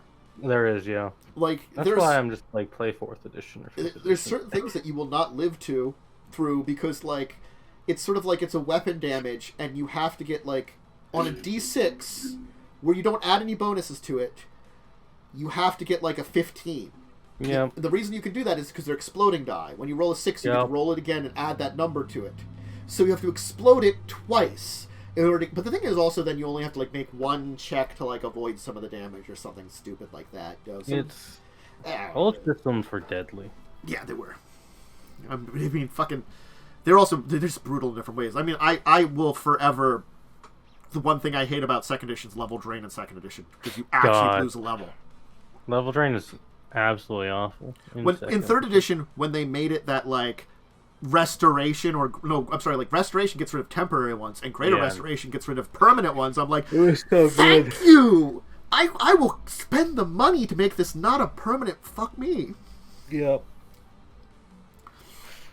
Oh yeah, that's another thing. If you are fighting against like monster stuff, know your monster's abilities because they could have fuck you abilities you don't know about. Just because it says it's the proper. Read what monsters do. Yeah. Because I will just tell you, in 5th edition, Wraiths are not the correct CR at all. They really aren't. They should be higher. Why is a bugbear 1 CR when it can just hit you with the first round and kill someone, basically? Fun fact, you fight a bugbear at level 1 in Lost Mines. I've had it kill 2 players before. They have a thing where if they get the initiative, they do like an extra 3d8. It will drop a player. That's not fun. No. It's not a good first CR1. It is not. It's really not. Why you just have them fight like goblins or kobolds for a little bit. I mean, like, Harkening Pathfinder, it's a little better balanced, but the problem is then is it might have an ability that just murders your players. That, like, your specific build of players would be bad against. Yeah. So check its abilities. You have to read the stat blocks. Oh, and be careful when it comes to templates, because I learned that in 3rd edition the hard way. Yep. I had an adventure where I was going to have 2 monsters in a row. I was going to have this easier monster and then a very difficult monster. That the difficult monster they wanted to kind of maybe run from. They had an opportunity. I built it that it was like this creature that had some breath weapons that could maybe reach this like high path they were on. So they might have to deal with a few breath weapons. It was a Hydra. But it couldn't reach them up there. But it was like this giant, like, super cryo Hydra or something, you know, like, and so it was like, oh god, we can't really fight that. We could just maybe take a few breath weapons and run down this path and get through the chamber. And out front there, I made a feral boulet. Oh. It was more deadly than the Hydra. Yep. And it was like 5 CR less. Yep. This is why, just like, templates fuck with things hard, and you have to really pay attention. Pathfinder's made them better. Like, the advanced templates, like, the simple templates, like the advanced or the giant one, they're okay because they're just, we add a few things that we call it a day. We're not really fucking around with stuff too much. Yeah, I mean, like, in 5th edition, you can kind of get away with it if you stick to dudes and animals. 2 level 2s from giant deer, and it was gonna murder them. Look, Deer. like, there's one dumb thing I give a couple of enemies every so often in 5th edition because it won't unbalance everything. Pocket sand. You're blind. At worst, low DC. At worst, you're blind for a turn. I love pocket sand. I also, there's just some things I love. I also like, if you're ever playing, I've never played this in Dark Sun, but I remember someone did it. Halfling in a bag. God, I remember that story. I think I've actually had in a game though. Someone did cockatrice in a bag. In a 5th edition game I was in, we did Flame Skull in a bag. Ooh. We never got to use it, but our plan was if we're like, because a lot of us were resistant to fire. If we're fighting something deadly, we're taking this thing out the bag and it's gonna fireball itself. Yeah. Well, the thing is like all you have to do is like you have something horrible in a bag, you shake it up and just throw it at them, the enemy, and call it a day. Flame Skull at someone. I mean, like the cockatrice might turn something to stone. The feral halflings of Dark Sun will like probably like gnaw someone's leg off or something. You know. I think I was a rogue. I had a bag of rats once that I just dumped on someone. I like that. Oh, man. Yeah, there's good adventures, and, like, I think it's just, again, watch out for power balancing. Yeah. Is an important part of your game. Never feel bad about asking someone else for advice either. That's a good one, too. Is this strong enough, or is it like too strong? Yeah. Because I have a few people I ask those questions to. Yeah. Be ready. Especially if it's something that you're like planning out and you are doing like drastic changes, or you're just putting something in that you're not sure how it would work. You know, just plan it out, you know, and talk to someone. And then just know your PCs, honestly. Again, you wanna face them in a way that gives them a challenge, but you're not trying to kill them. You're just trying to challenge them. And I mean, we've talked about it before. Be ready for maybe one to die, honestly. Player death is a thing that can happen. And that's... It is. If it comes down to bad dice rolls, or, like, you know, just maybe a little unluckiness, that's a little better than if it, like, was going to murder them, period, no matter what, because it's a horrible death machine that will just trounce their souls. I'm always prepared for one person to die in every campaign I run.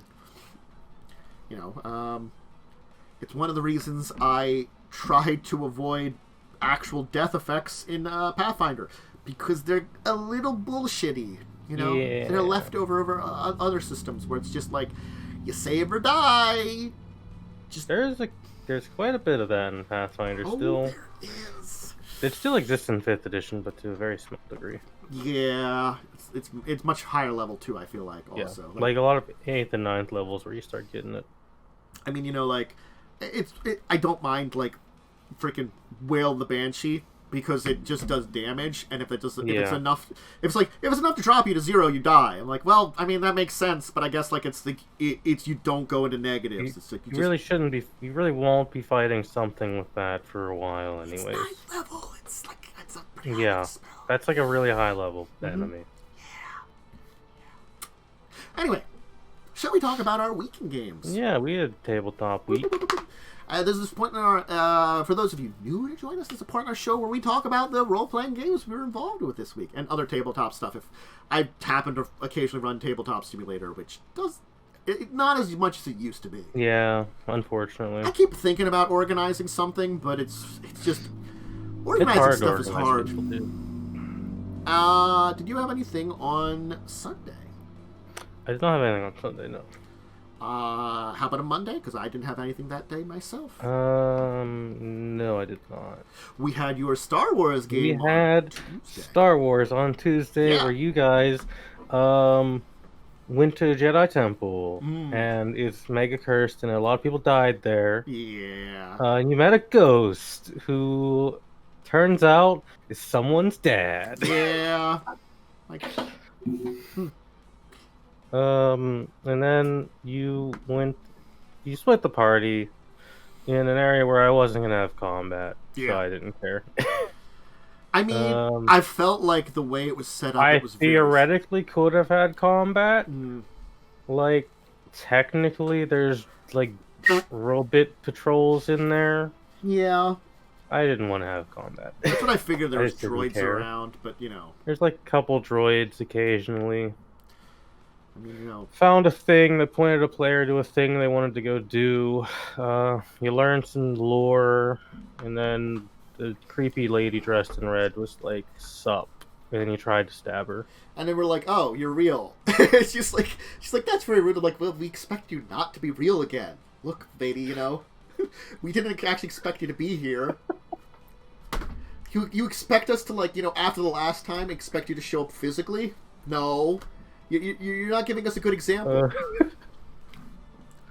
Yeah, you get to fight her, maybe. Maybe. We'll see. She was there to talk, but someone tried to stab her. I mean, I can just be like, yeah, look, we didn't think you were actually here. Sorry about that. What do you want? Do we have to fight you? Do we need to talk with you? I don't know. We'll find out. Getting sassed. At least I'm gonna be less sassy than those every time those goddamn Pathfinder 2nd Edition slavers that were trying to convince us to be slaves by trying to kidnap someone and ransom us, and I'm like, you are the worst goddamn people. When we're heroes of the town, you're like, we're famous heroes of the town. You guys should be slavers. I'm like, what the fuck is wrong with you? It was bold strategy. I'm like, this is the worst strategy ever. What the hell is wrong with you? A bold move with that one. I don't know. You might fight a lady next session. We'll see. We did have Buccaneers on Wednesday. We did. You talked to a nice lady. You didn't join her fleet, but you did get some friendship with her. Yeah. And then you went to a party where you stole a ring from a dress. And then I wasn't involved in that, thank you very much. Yeah. I just had a nice evening with my husband. You did! You had a very nice evening with your husband. You were at this really expensive upscale party. I didn't want to know what any of those idiots were doing. They somehow managed it. Barely. I'm going to tell you, they managed it, not by a lot. You know, they managed to pull it off and get the ring, and you found your way to a location where you got this very nice legendary item and also met a nice sea witch who didn't murder you. I was so close to playing a witch, specifically an ocean witch. They would have been interested in you then. Would have been interested, but I didn't make it because we had a wizard already. Yeah. But I mean, that would have I could have done some stuff with that, actually. That would have been very interesting to have. But one day I will play a witch in a game. Witches are fun. They are. I've played one temporarily. But that witch will totally possibly call on a favor of you in the future, which I'm not going to be using till like Adventure 5 or 6. That's Cool's problem. Yeah. He's the one with the weird mark. He is the one with the weird mark. Mm-hmm. He's totally been marked by the witch, you know. Also, like, still partially made of coral. He did. He still got that on him. Yeah, he didn't really get rid of that. You know, because he was like, you know, nearly dying and crystallized and stuff, and then, like, you know, also he's got to remember he's got a certain compass watch. He does have that thing. You know, and that will have some things too that I'm relating to it. Look, I'm holding off on also. I've got plenty of plans for Adventure 3 here. That one might be 4 or 5 also. 5 or 6 for the witch. You know, we'll keep some things in the, like, some random stuff and on the background too. I'm just gonna build as many guns as I can to put on myself. That's my plan. Didn't have Children of Wrath. Should be back next week. We're going to Orvada. That'll be fun. Yeah. I do have to poke that group to be like, if there's anything else very side questy you want to do before Urborg, let me know. Forever hold your peace, because the season 3 will be this part of the season will be pretty much Urborg, and then You'll have some chances for some stuff post-Oberberg, but not as much. Fair. Yeah. It's not like you'll be put on an actual time frame thing, but kind of a little, post that for, like, endgame stuff. It's sort of like that, the Final Fantasy of, like, this horrible thing is happening and we should probably stop it. Oh, wait, we have some side quests to do. No, it's like, not that good. Yeah, I mean, it's like, some of the content's locked, but not all of it. Yeah. It's not Pathfinder Kingmaker, which screws you in the ass. Anyway, Nope. Do anything on a Friday? No, I don't do anything on Fridays anymore. Did have Pathfinder 2nd Edition. I Ooh. actually had it. We Oh, shit. didn't do a lot. Nice. We finished up with our plans of, the entire storyline is we own a castle. In the bottom of the castle is an ancient elven, like, gateway network that led to a bunch of different locations. In the first kind of bit of storyline, we got the key to the first one. We went in and checked it out and stuff, and then while we were leaving, we're like the people we befriended were like, oh yeah, we have the key to another one of those. You guys seem pretty trustworthy as you, like, saved us and stuff. Do you want to hold it? Since you actually also have control of this gateway network. And we're like, sure. And so we went through gate number 2. I'm going, and as I've predicted, because both of these things are a little predictable, we're going to find the keys along the way to the other ones. It's like each adventure is a new gateway or something, at least one. Anyway, we went in there and we found a old temple of Desna that's been desecrated with a, like, not crucified, but strung up body of a hag. That's fine. Yeah, Probably. So, like, temple's been desecrated, there's a hag strung up there. We explored around a little bit, ran into a hag, two hags, the rest of the coven trying to make a deal with the devil. The devil went invisible and was like, well, I'm staying out of this for now. And I was like, hey, devil, don't fight us. We have a Hell Knight that's technically not lawful evil, but lawful neutral on our team, but he's a Hell Knight, and they deal with devils, so, might be friends. Anyway, we're going to murder some hags. And we were in the middle of the combat when we ended it, so we were fighting some hags. We got to learn how Rend works in 2nd edition. It's technically an action, but it's an action that if you hit with previously with, like, 2 attacks of whatever it mentions, it just automatically does that damage for that attack again. So it's sort of like, for 3 actions, you do 2 claw attacks, which you actually have to hit with, and then the 3rd claw just automatically hits and deals damage. It's kind of neat. I like the way they do that. And it feels less bullshitty than old Rend, where it hits twice and just tears you apart into chunks. I mean, I dealt with that in 1st edition. And technically that's the way they did it in 3rd edition, too.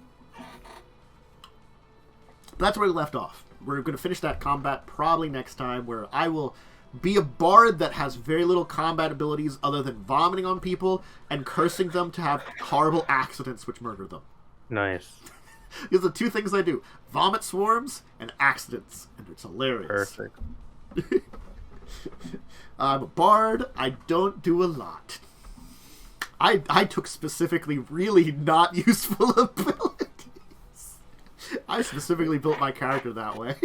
Fair. I mean, sometimes that's fun. Mm-hmm. Well, I do shenanigan-y stuff, I guess is the best way to do it. So you never know when I'm going to, like... I'm the trickster. I might throw a suggestion on someone and be like, hey, free that horrible dragon that you're trying to sacrifice. It's not in a good position. You should really get it unhooked there, You get it in a better sacrifice position. Oh, whoops, it got free? Oh, man. It's gonna murder you? Oh, man. Whoops. You really just needed to get into a better sacrifice position. It wasn't in a great one. That's our week in gaming. Yeah.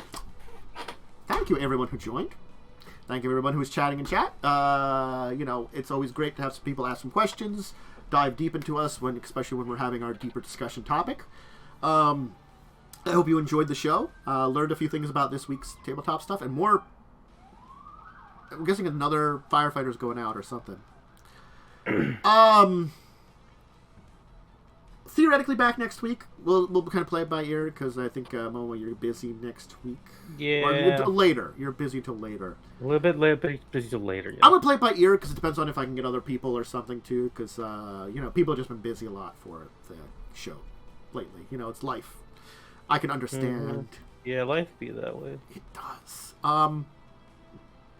You have anything to shout out, Momo? Not really, just stuff I'm here for. Yeah. Next week, Pathfinder First Edition with Buccaneers, 9 p.m. EST on Wednesday, 9 p.m. EST on Thursday. It's going to be Children of Wrath. It's a D&D 5e game set in the Magic the Gathering world of Dominaria. It's a fun one. We're starting our new season of that. Let's see here.